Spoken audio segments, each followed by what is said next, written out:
되신 줄 믿습니다.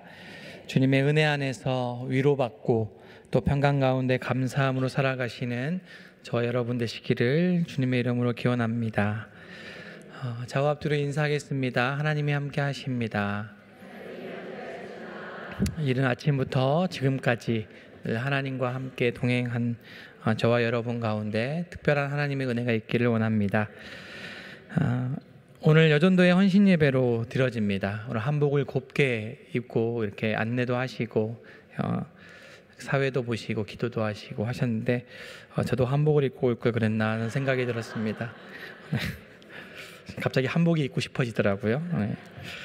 그래서 근데 결혼 때 입었던 한복이 작아서 이제는 안 맞아서 큰일입니다. 살을 빼야 되는데 기도해 주시길 바랍니다. 1월에 우리는 여전도의 주일 예배로 1월을 시작하죠. 1월 셋째 주에 여전도의 주일 예배를 지나서 특별히 올해는 각 여전도의 헌신 예배를 드렸습니다. 참 많이 드렸죠. 근데 또 여전도에 헌신 예배를 드리냐고 그러시는데 마무리를 우리가 여전도회가 함께 또 헌신을 다짐함으로 또 우리 기도하시는 분의 또 말씀에 의해서 또 다음 주에 총회가 있으니까 우리가 헌신을 다짐하면서 또 새로운 2024년을 준비하는 그런 의미로 헌신 예배가 아주 의미 있겠다 싶습니다. 교회 곳곳에서 보이는 자리든 또 보이지 않는 자리든 묵묵히 자리를 지켜주시고 또 한영교회를 교회 되게 하신 분들이 바로 우리 여전도의 회원분들인데 1년 동안 참 많은 사역 잘 감당해 주셨다고 우리 여전도회를 위해서 또 서로를 위해서 함께 박수로 우리 응원했으면 좋겠습니다. 네, 감사합니다. 우리 성도들이 늘 주일마다 어쩌면 매주 듣는 말씀인 것 같아요. 하나님을 사랑해야 됩니다. 또 뭘 사랑해야 됩니까? 이웃을 사랑해야 합니다. 라고 말씀을 듣습니다.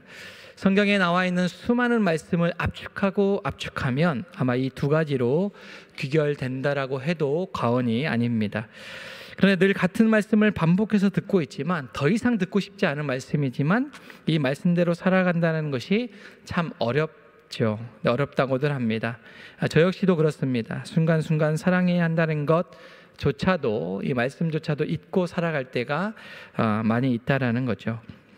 하지만 우리는 예수를 따라가기로 작정하며 신앙의 여정을 걷고 있는 성도들이기 때문에 계속해서 말씀 앞에서 삶을 점검하고 조금씩 함께 실천해 나가야겠습니다.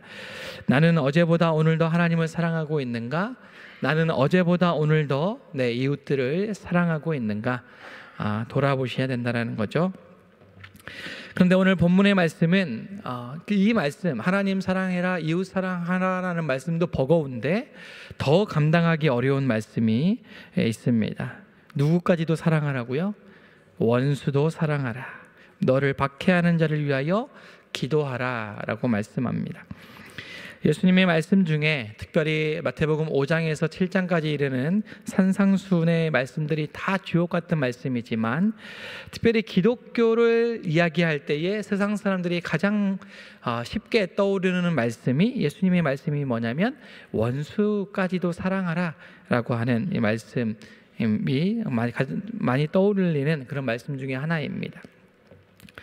이 원수를 사랑하고 또 박해하는 자들을 위해서 기도하라라고 하는 이 말씀이 나오게 된 배경이 되는 말씀이 43절입니다. 한번 읽겠습니다. 43절 시작. 내 이웃을 사랑하고 내 원수를 미워하라 하였다는 것을 너희가 들었으나 라고 말씀합니다. 우리 5장에 보면 6개의 바리새인과 서기관의 의를 대신해서 6개의 반대 명제에 대해서 이야기합니다. 그러면서 너희가 이런 말씀을 들었으나 라는 게 5장 21절부터요 계속해서 반복해서 나오는데 오늘 6번째 마지막입니다. 너희가 이 말씀을 이 구절을 익히 알고 듣고 있다라는 거죠. 이 산상수훈의 말씀을 듣고 있는 무리들에게 말씀하고 있는 겁니다. 내 이웃을 사랑하고 내 원수를 미워하라라고 하는 이 표현을 너희가 이미 잘 알고 있는데 라고 하면서 예수님이 말씀을 시작합니다. 이 말씀은 어디에서 처음에 인용된 거냐면 레위기 19장 18절입니다. 잘 아시는 말씀이니까 함께 암송해 보겠습니다. 시작. 원수를 갚지 말고 동포를 원망하며 내 이웃 사랑하기를 내 자신과 같이 사랑하라. 나는 여호와이니라. 아멘. 여러분 혹시 형광펜이 있으시면요, 레위기 19장 18절을 밑줄 그으시고요, 별표 100만 개 정도 한번 해놓으시면 좋겠습니다. 예수님께서 제자들에게 가르쳐 주신 두 계명, 하나님 사랑하고 이웃 사랑하라라고 하는 말씀 중에 이웃 사랑의 모토가 되는 구약의 말씀 한 구절을 꼽으라라고 하면 바로 레위기 19장 18절입니다. 이 말씀을 다시 살펴보면 원수를 갚지 말며 동포를 원망하지 말라라고 하면서 내 이웃 사랑하기를 내 자신같이 사랑하라라고 말씀하셨습니다. 그런데 오늘 예수님이 이 구절을 인용하셨다라고 하는데 43절과 비교해 보면 조금 다르다라는 것을 알 수가 있습니다. 43절은 그 당시에 바리새인들과 서기관들이 이 무리들에게 가르칠 때에 자신들의 편의대로 말씀을 조금 변형한 겁니다. 무엇이 다릅니까? 내 이웃을 사랑하고는 맞는데 그 뒤에 원수를 미워하라라고 하는 표현이 잘못된 말씀입니다. 원래는 원수를 갚지 말며 동포를 원망하지 말며 이렇게 되어 있는데 원수를 미워하라라고 잘 바꿨다라는 거죠. 성경을 읽다 보면 특별히 구약 성경 전체를 읽어보면 원수를 미워하라는 말씀은 한 군데도 나오지 않습니다. 반대로 원수들이 나를 미워합니다라고 하는 그런 고백적인 기도의 내용이 시편에 보면 자주 나오는 것을 볼 수가 있습니다. 하지만 원수를 똑같이 그 원수들이 나를 미워하니 나도 그 원수를 미워합니다라고 미워하라라고 말씀하신 적이 없다라는 거죠. 그런데 서기관들과 바리새인들은요, 성경에도 없는 말씀을 자기 마음대로 해석하고 자기가 편한 대로 더하고 빼고 하는 그런 사람들이 예수님 시대의 바리새인들이었고 서기관들이었다라는 겁니다. 지금 시대에도 이런 것들이 참 많이 있지 않습니까? 이단들은 말할 것도 없고 가끔 유튜브를 통해서 넘쳐나는 목사님들의 설교를 듣다 보면 말씀의 문맥과 의도와는 전혀 상관없게 해석하거나 또 특정한 목적에 맞춰서 껴맞추어는 그런 느낌을 받는 부분들이 종종 있습니다. 하나님의 말씀을 그렇게 사사로이 해석하면 안 된다라는 거죠. 바리새인들과 서기관들은 나름 자신들이 유대인으로서의 특별한 어떤 하나님의 택함 받은 자들이라고 하는 선민 의식이 강했습니다. 그것까진 좋은데 유대인을 제외한 다른 이방인들, 그 주변의 이방인들을 다 그냥 이방인 정도로 취급한 것이 아니라 원수로 여겼습니다. 저와 여러분들도 엄밀히 바라보면 바리새인과 서기관들 입장에서는 이방인들이기 때문에 그들에게서는 원수 같은 자들입니다. 그런데 교회라고 하는 곳은 그런 곳이 아니지 않습니까? 교회에 중요한 표지가 있는데 표지라고 하는 것은 어떤 교회가 바른 교회인지를 구분하는 특징이나 표시 같은 겁니다. 우리가 신앙 고백하는데요, 사도신경을 우리가 고백하지 않습니까? 나는 성령을 믿으며 그 다음에 뭐라고 고백합니까? 네, 거룩한 공교회. 습관적으로 앞에서부터 하기 때문에 갑자기 중간에 물어보면 헷갈릴 수 있습니다. 나는 성령을 믿으며 그 다음에 거룩한 공교회와 라고 이렇게 우리가 신앙을 고백하는데, 이 거룩한 공교회라고 하는 이 표현을 조금 더 확장해서 해석을 해보면 AD 381년에 공의회가 있었는데 그 공의회에서 채택된 니케아 콘스탄티노플 신조, 우리 총회 헌법에 있습니다. 우리 헌법에 보면요, 이렇게 교회에 대해서 신앙 고백합니다. 함께 읽겠습니다. 시작. 우리는 또한 하나의 거룩하고 보편적이며 사도적인 교회를 믿습니다. 이 거룩한 공교회를 우리가 믿는다라고 하는 표현은 하나의 거룩하고 또 보편적이며 사도적인 교회를 우리는 믿는다라는 거예요. 우리가 지금 이렇게 교회를 이루고 있는 교회가 이런 교회다라는 것을 우리는 신앙 고백을 통해서 하고 있다라는 겁니다. 그 신앙 고백을 바탕으로 교회는 전 세계에 있는 교회는 다 예수 그리스도의 몸으로서의 하나의 교회라는 거예요. 그러니까 자신들만의 교회만 특별하게 말하는 교회는 의심해 볼 만한 교회, 잘못되었다라고 할 수 있습니다. 그리고 세상과는 구별된 곳으로 거룩한 교회라고 하고요. 그리고 각 교회들이 갑자기 생겨난 것이 아니라 초대교회 때부터 사도들의 신앙과 전통을 이어받은 사도적인 교회라는 겁니다. 그리고 마지막으로 하나가 보편적인 교회이어야 한다라는 거죠. 보편적이라고 하는 말은요, 차별이 있어서는 안 된다라는 겁니다. 어느 누구도 교회라는 이 공동체 안에 올 수 있고 구성원이 될 수 있다라는 겁니다. 어제 이제 2023년도 새가족 환영회를 했는데요.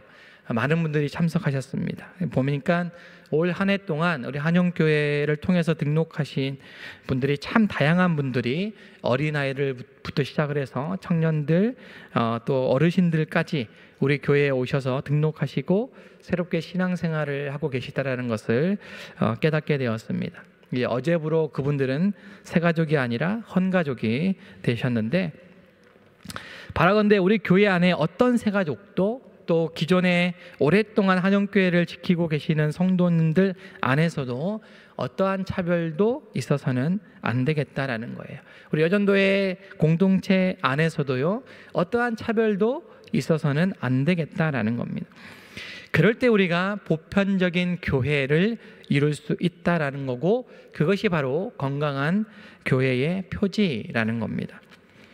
그래서 나온 말씀이 이 말씀입니다. 내 이웃을 사랑하고 또 옆에 있는 같은 유대인 이웃은 사랑합니다. 같은 동포는 사랑합니다.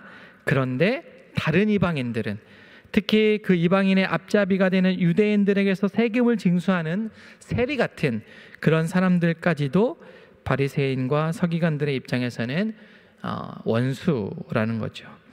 그러니 자신들만 받았다고 하는 이단들이나 그런 교회가 있다면 그런 교회는 의심해 봐야 합니다. 정말 이 교회가 바른 교회인가? 여러분, 우리 공동체, 교회 공동체는요, 누구나 함께 할 수 있는 공동체인데 새가족들이 처음에 오면요, 교회가 조금 낯설잖아요. 그러니까 여러분 스스로가 상당히 낯을 많이 가리시는 분들이기 때문에 새가족을 대할 때도 상당히 낯설어 이렇게 하시는데, 새가족들에게 늘 가끔 얘기합니다. 우리 성도들이 낯설어서 그렇지 가까이 해보면 참 아름답고 사랑스럽고 좋은 교회다라는 것을 이야기해 줍니다. 우리의 그 이웃의 반경을 넓혀야겠습니다. 바리새인이나 서기관들처럼 이웃의 반경을요 너무나 좁혀 놓으면 안 됩니다. 끼리끼리의 그런 여전도회라든지 어떤 공동체가 있으면 교회로서의 역할을 감당하기는 너무나 어렵다라는 거죠. 여러분의 이웃의 반경, 특별히 신앙인들 안에서도 이웃의 반경을 조금 더 넓히시기를 바랍니다. 특히 하나님은 누구나 교회 구성원들이 되기를 원하십니다. 하나님은 차별하지 않으시기 때문입니다. 유대인도 사랑하시고 이방인들 같은 저희들도 하나님은 똑같이 사랑하신다라는 거예요. 그런 차원에서 예수님은 45절의 말씀을 하셨습니다. 함께 읽어보겠습니다. 45절입니다. 시작. 이는 하나님이 그 해를 악인과 선인에게 비추시며 비를 의로운 자와 불의한 자에게 내려주심이라. 아멘. 하나님은 그리스도인들에게만 해를 주시거나 비를 주시는 것이 아니라는 겁니다. 공기를 주시고 호흡하게 하시는 것도 아니라는 거죠. 모든 인간에게 유대인이나 이방인이나 골고루 해를 비추시고 또 비를 내려주십니다. 이것이 하나님이 이 세상을 이루어 가시는 창조 질서입니다. 그것이 바로 이 세상을 향한 하나님의 은혜이고 하나님이 모든 피조물들에게 내려주시는 은혜입니다. 이런 은혜가 믿는 사람들에게는 은혜라고 고백되어지지만 믿지 않는 자들에게 있어서는 그냥 하나의 자연의 현상이고 당연한 것처럼 느껴집니다. 그런데 같은 은혜인 것 같지만, 같은 은혜를 내려주시지만 믿는 그리스도인들에게는, 우리에게는 또 다른 은혜가 주어지지 않습니까? 그것이 바로 구원이라고 하는 은혜입니다. 누구나 받는 은혜 위에 더 큰 은혜가 있는데, 그것은 예수를 믿음으로 인해서 받는 구원의 은혜입니다. 구원은 세상의 어떤 은혜보다 큰 은혜이고 또 우리에게 주신 특별한 복이라고 할 수가 있습니다. 이 부분에서 교회와 세상은 다르다라는 거죠. 아까 표지에서 거룩한 교회라고 하는 표지가 바로 이런 것과 같습니다. 자연의 섭리는 같은 은혜지만 특별히 구별된 은혜가 있다라는 겁니다. 그래서 하나님은 거룩하게 구별된 사람들처럼 살아가라 라고 계속해서 말씀을 통해서 말씀해 주고 있습니다. 왜냐하면 우리를 구원하여 주시는 그분이 거룩하시기 때문이다라는 거예요. 너무나 유명한 말씀입니다. 레위기 19장 2절입니다. 함께 읽겠습니다. 너는 이스라엘의 온 회중에게 말하여 이르라. 너희는 거룩하라. 나 여호와가 너희 하나님이 거룩함이니라. 네, 이 말씀도 별표 한 100만 개 정도 쳐주시면 좋겠습니다. 너무나 유명한 말씀이죠. 이 말씀은 이스라엘 손뿐만 아니라 1차는 이스라엘 자손들에게 이야기한 거지만 믿는 저와 여러분들에게 그대로 말씀해 주신 겁니다. 너희는 거룩하라. 왜요? 이는 나 여호와 하나님이 거룩하기 때문이다 라는 겁니다. 그 거룩함이, 그 구별됨이 바로 44절의 말씀입니다. 나는 너희에게 이르노니 너희 원수를 사랑하며 너희를 박해하는 자를 위하여 기도하라 라고 말씀합니다. 그러면서 예수님은 예로 46절 47절을 말씀하셨는데요, 함께 읽어보겠습니다. 46절 47절 시작. 너희가 너희를 사랑하는 자를 사랑하면 무슨 상이 있으리요? 세리도 이같이 아니하느냐? 또 너희가 너희 형제에게만 무난하면 남보다 더하는 것이 무엇이냐? 이방인들도 이같이 아니하느냐라고 말씀합니다. 여러분, 그리스도인들은 달라야 합니다. 나를 사랑하는 자를 사랑하는 것, 나와 가까운 형제하고만 친하게 지내는 것, 이것은 바리새인들이 원수라고 생각하는 세리나 또 이방인들도 그렇게 할 수 있다라는 겁니다. 세리와 이방인들도 똑같이 그렇게 할 수 있다라는 거예요. 그거는 당연한 겁니다. 마치 하나님이 모든 사람에게 해를 주시는 것 같은 것 같이 당연하게 이루어지는 겁니다. 그런데 예수님은 그것에서 머물러 있는 사랑이 아니라, 그것에서만 머물러 있는 기도가 아니라 구별되게 사랑하고 기도하라 라고 말씀하십니다. 우리의 이웃의 범위를 너 스스로가 원수라고 생각하는 그곳까지 확장해야 된다라는 겁니다. 여러분, 성도인 우리에게는 이웃만 있을 뿐이지 원수란 없다라는 것을 의미합니다. 예수를 온전히 믿을 때, 그리고 우리 안에 성령 하나님의 역사하심으로 말미암아 예전에는 원수처럼 느껴졌던 사람이 어느 순간 이웃이 되기도 하고 또 국률하게 보이기 시작합니다. 어렸을 때 저에게는 아주 무섭고 또 원수 같은 분이 계셨습니다. 아버지예요. 원수 같은 분이세요. 세상에 저 사람만 없으면 살만하다, 저분만 없으면 내가 이 세상 살만할 것 같다 라고 여겼던 분입니다. 그런데 그 원수 같은 분이요, 어느 순간 불쌍하게 느껴졌습니다. 제가 예수를 제대로 믿기 시작할 때부터입니다.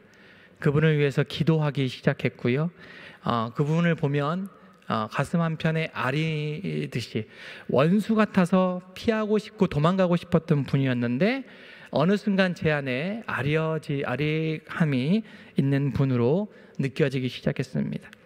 그리고 제가 이제 회사를 그만두고 신학교를 준비하는 그 계기가 있는데 바로 아버지가 예수를 믿게 되었습니다.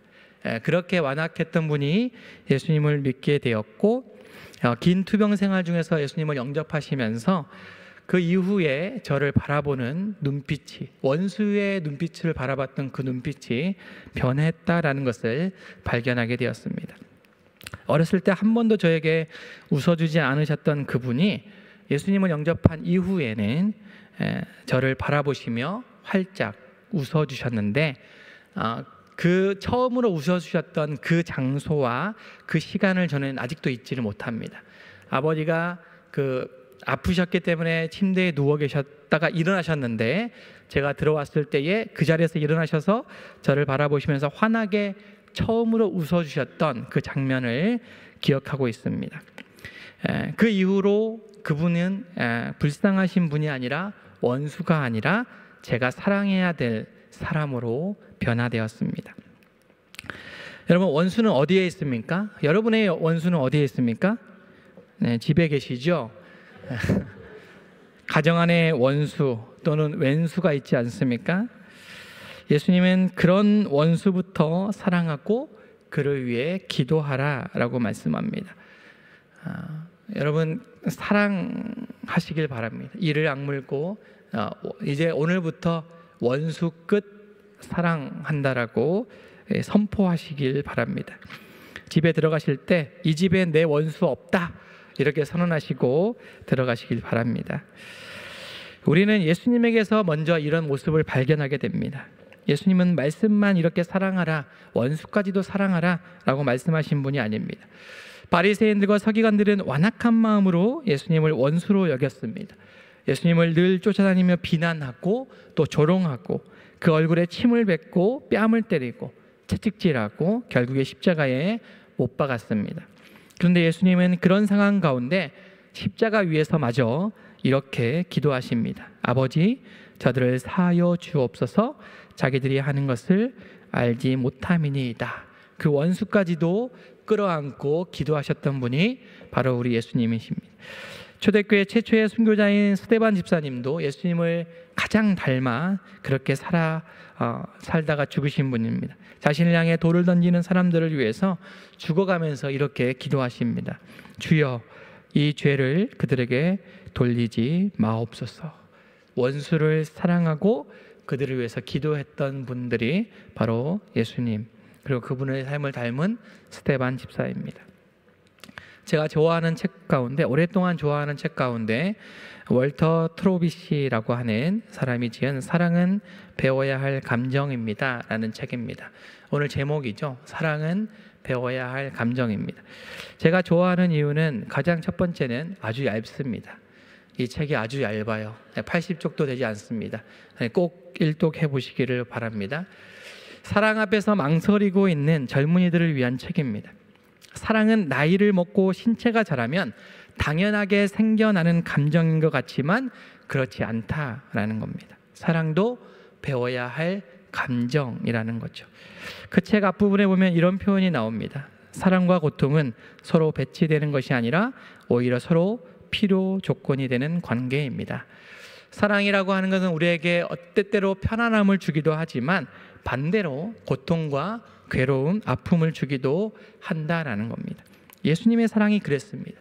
너무나 사랑하기에, 너무나 사랑하시기에 우리를 위해서 십자가를 지신 겁니다. 원수까지도 사랑하시기에 십자가를 향해 갈 수밖에 없었던 그 사랑입니다. 원수를 사랑하고 박해하는 자들을 위하여 기도하는 것은 가만히 앉아서 말씀만 듣고 할 수 있는 것이 아니라는 겁니다. 일단 우리는 예수님의 십자가라고 하는 이 어마어마한 대가를 치르고 구별된 사람들입니다. 예수님이 우리를 위해서 치르신 이 대가는요, 상상을 초월하는 거예요. 너무나 익숙하게 우리가 어렸을 때부터 들었기 때문에 그냥 지식에서만 머물러 있을 수 있지만 그 대가는 너무나 상상을 초월하는 어마어마한 대가라는 겁니다. 그냥 지식으로 예수님이 나를 위해 죽으셨다라고만 생각하고 넘어갈 문제가 아니라는 거죠. 누구보다 우리가 하나님의 원수였던 사람이지 않습니까? 로마서 5장 10절입니다. 함께 읽겠습니다. 시작.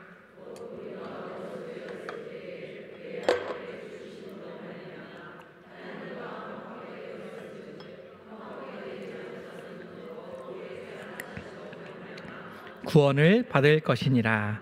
아멘. 우리가 원수 되었을 때에 예수님은 원수 되는 우리를 위해 죽으심으로 하나님과 화목하게 하시고 구원을 받게 하셨습니다.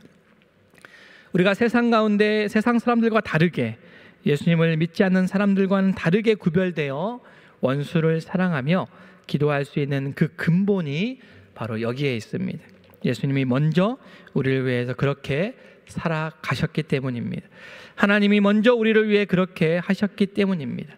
그러니 사랑이라고 하는 감정은요, 세상의 드라마나 또 영화나 유튜브를 통해서 배울 수 있는 것이 아닙니다. 사랑 자체이신 우리 하나님, 그 사랑의 본체이신 우리 예수님에게서 배워야 하는 감정이라는 겁니다. 그래서 오늘 말씀 48절에 이렇게 말씀하고 있습니다. 한번 읽겠습니다. 그러므로 하늘에 계신 너희 아버지의 온전하심과 같이 너희 온전하라. 너희도 온전하라. 우리를 향하신 하나님의 사랑, 그 온전하심을 인정하고 믿음으로 따라갈 때 우리도 역시 하나님의 온전하심을 닮아갈 수 있다는 겁니다.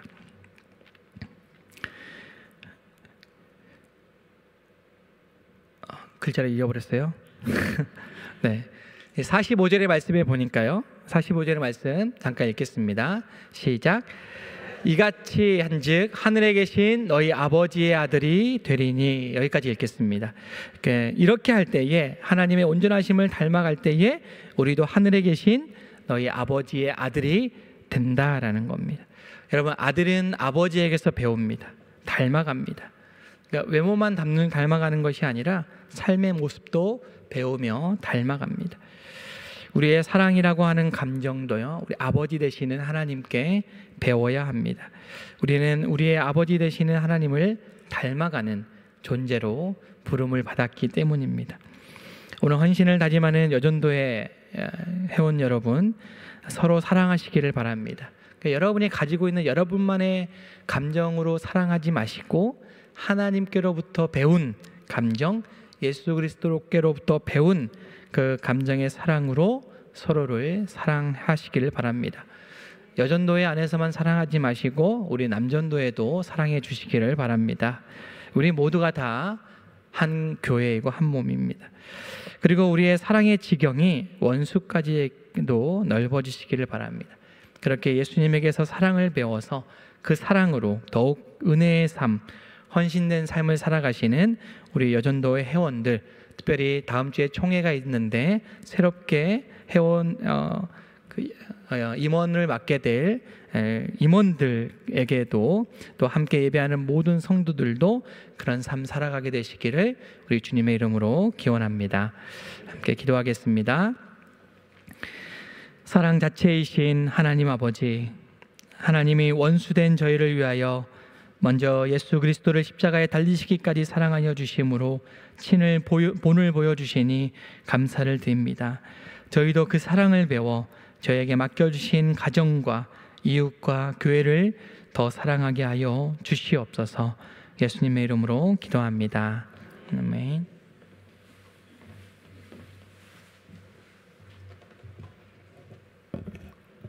네, 목사님.